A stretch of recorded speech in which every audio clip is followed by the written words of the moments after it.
Ikatlong kabanata. Mas dakila si Jesus kaysa kay Moises. Kaya nga mga kapatid ko sa pananampalataya at mga kapwa ko na tinawag ng Diyos na makakasama sa langit, alalahanin niyo si Jesus. Siya ang apostol at punong pari ng ating pananampalataya. Tapat siya sa Diyos na nagsugo sa Kanya, katulad ni Moises na naging tapat sa pamamahala ng pamilya ng Diyos.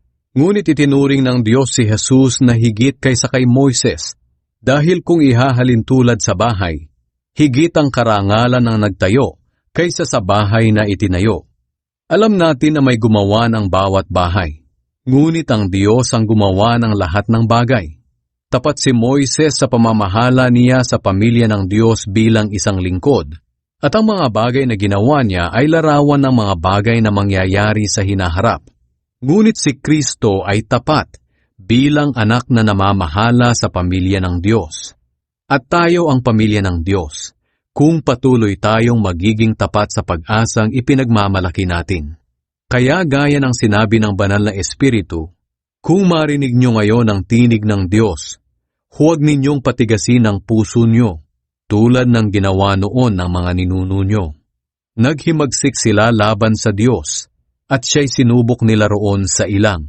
Sinabi ng Diyos, sinubok nila ako sa kasamaan nila, kahit na nakita nila ang ginawa ko sa loob ng 40 taon. Kaya galit na galit ako sa henerasyong ito at sinabi ko, laging lumalayo ang puso nila sa akin, at ayaw nilang sumunod sa mga itinuturo ko sa kanila. Kaya sa galit ko, isinumpa kong hindi nila makakamta ng kapahingahang galing sa akin. Kaya mga kapatid, mag-ingat kayo, at baka maging masama ang puso niyo na siyang magpapahina ng pananampalataya niyo, hanggang sa lumayo kayo sa Diyos na buhay.